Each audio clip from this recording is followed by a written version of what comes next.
Assalamualaikum warahmatullahi wabarakatuh. Berjumpa lagi dengan saya, Sofia Primalisanti Devi, pada video pembelajaran mata kuliah komunikasi visual. Pada kesempatan kali ini, kita akan membahas mengenai kemasan atau packaging.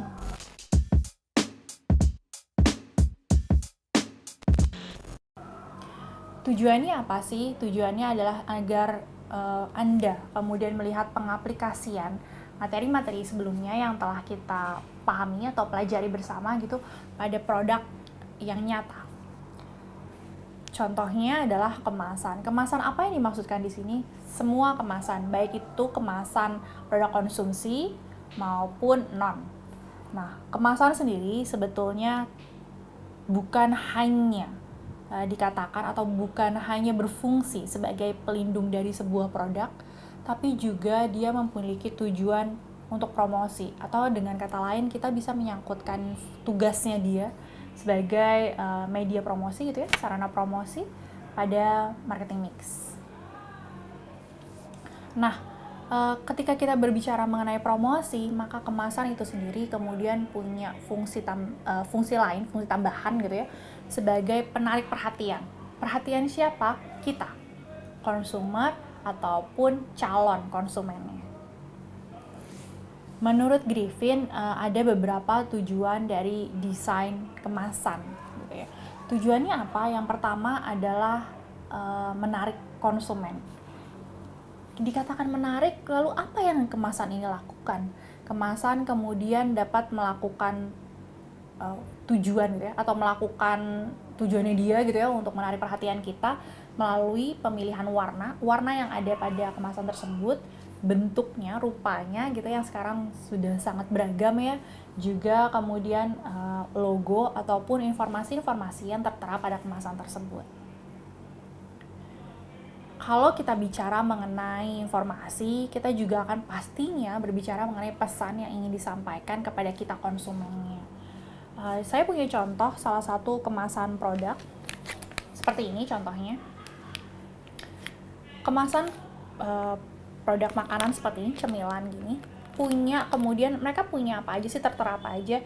Tentunya ada nama mereknya, lalu kemudian fotonya gitu ya, foto produknya biasanya, ataupun bahan-bahan yang terkandung dalam makanan tersebut gitu.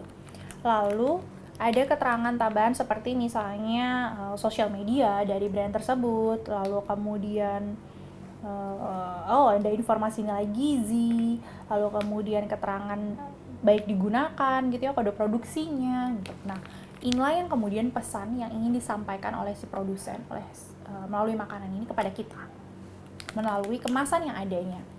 Nah, di dalam ini biasanya Anda akan melihat mengenai apa aja sih selain ini. Oh, jangan salah, adanya komposisi, keterangan komposisi, lalu kemudian barcode, lalu logo halal, logo kandungan, contohnya seperti mengenai kalori gitu ya, sajian per sekali konsumsi gitu ya, per servingnya. Nah, ini juga merupakan bentuk dari informasi ataupun pesan kepada kita. Lalu yang berikutnya adalah bicara mengenai hasrat pada konsumen. Kemasan diyakini dapat memenuhi kebutuhan ataupun hasrat terdalam kita. Biasanya ini menambahkan nilai pada kemasan itu sendiri. Contohnya gini, ketika Anda melihat satu kemasan, baik itu bentuknya maupun warna yang dia taruh di sana, biasanya akan menimbulkan satu sensasi tersendiri buat kita. Contohnya gini, kalau yang di awal kita adalah hanya ingin berbicara mengenai pemenuhan kebutuhan untuk konsumsi gitu ya, tapi di satu sisi juga bisa menimbulkan keinginan untuk memiliki dari sisi pleasing, eye pleasing gitu, maksudnya Anda suka karena kemasannya terlihat menarik gitu. Nah, yang berikutnya lagi adalah bagaimana kemasan tersebut menambahkan nilai tambah gitu, contohnya kemasan yang bisa membantu memanaskan kembali produknya atau tahan untuk dipanaskan kembali, atau kemasan yang kemudian kalau sekarang gitu ya trennya yang ramah terhadap lingkungan, misalnya mudah terurai dengan tanah gitu misalnya. Itu ada hasrat-hasrat yang kemudian emang ingin ditujukan kepada konsumennya. berbicara mengenai kemasan, kita juga kemudian berbicara mengenai bagaimana sih sebetulnya menjual produk itu. Dia nggak cuman berusaha untuk menjual produknya aja, tapi juga menimbulkan pembelian kembali. Kemasan memang mungkin pada awalnya Anda ketika melihat suatu produk dari jauh, oh kemasan ini lucu ya gitu kan ya, Anda merasa seperti itu. Lalu tidak butuh, tapi kan Anda merasa bahwa kemasan itu menarik gitu, Anda membelinya. Atau Anda sedang mencari sebuah bahan gitu ya, ataupun mencari barang yang dibutuhkan, namun kemudian terlihat kok sepertinya brand yang lain menarik karena dari kemasannya, berbeda dari yang biasanya Anda konsumsi gitu misalnya. Wah, ini lalu kemudian Anda mencoba untuk membeli padahal sebelumnya belum pernah mencari tahu mengenai produk tersebut.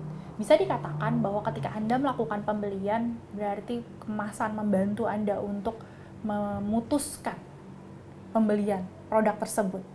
Gitu. Ketika berbicara mengenai kemasan, Scorman sama Robin bilang bahwa package design itu bukanlah hal yang bisa disepelekan karena dia adalah salah satu bagian yang sangat signifikan pada strategi produk. Dikatakan bahwa dia masuk ke dalam marketing tools yang pada kemasan sebetulnya membantu untuk menciptakan sebuah persepsi ataupun daya tarik. Jadi ketika Anda lihat kemasan gitu ya, contohnya, lalu Anda melihat bahwa Anda merasa bahwa kemasan ini desainnya cukup menarik gitu. Persepsi yang kita punya terhadap kemasan tersebut itu dan daya tarik yang ada menjadi kunci yang sebetulnya ingin dicapai oleh para produsen. Inilah yang kemudian dimaksimalkan gitu pada penjualan produk. Marketers kemudian diminta untuk kemudian membahas mengenai desain dan juga menonjolkan pada desainnya. Apa yang kemudian perlu kita perhatikan ketika kita berbicara mengenai kemasan? Ada elemen-elemen kemasan yang kemudian bisa kita bahas. Yang pertama, kita akan bahas ini dari penjelasan oleh Silay sama Space. Disebutkan, Silay menyebutkan bahwa yang pertama adalah elemen visual, grafik, layout gambar, warna yang tersaji pada kemasan tersebut, lalu penggunaan tipografinya gitu ya, hurufnya, lalu kemudian foto produknya, bagaimana dia apa yang dia tonjolkan gitu fotonya, lalu kemudian warna, bentuk, dan ukuran. Jangan salah bahwa ukuran kemasan pun menjadi daya tarik kita. Bentuk lekuk dari kemasan tidak hanya dipikirkan mengenai apakah dia dapat melindungi produk, juga bicara mengenai keseimbangan gitu ya, sisi praktis dari produk itu sendiri, tapi kita juga berbicara mengenai mata, elemen matanya, mana yang kemudian menarik perhatian kita ataupun dianggap sesuatu yang menarik gitu. Yang kedua adalah elemen informasinya. Seperti yang sebelumnya sudah disebutkan, kemasan itu kemudian punya atau menuliskan atau dituliskan menjadi sarana informasi mengenai produk ataupun brand itu sendiri. Gunanya adalah untuk kemudian memenuhi kebutuhan dari konsumen dan juga hal yang memang sudah patut dipenuhi gitu ya oleh produsen ketika berbicara mengenai kemasan dan informasi. Inilah yang kemudian menjadi salah satu hal yang paling sering kita perhatikan dalam kehidupan sehari-hari. Contohnya, bayangkan ketika Anda masuk ke dalam minimarket gitu ya, Anda kemudian mencari, tujuan awalnya adalah mencari cemilan atau makanan ringan untuk menemani Anda belajar. Lalu yang dilihat adalah, kita sudah tahu sebetulnya kita mau mencari apa, tapi biasanya kita akan mengelilingi rak untuk melihat, oh ada kemasan-kemasan yang kemudian, atau ada produk-produk yang menarik perhatian kita. Biasanya dari warna dulu tuh, ya kan?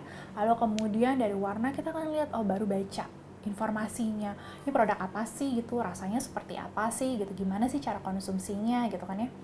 Nah dari situ baru kemudian kita melihat biasanya bagian-bagian lain, keseluruhan yang ada pada yang ada pada packaging tersebut masuk ke dalam elemen yang akan diperhatikan pada pembahasan mengenai komunikasi visual.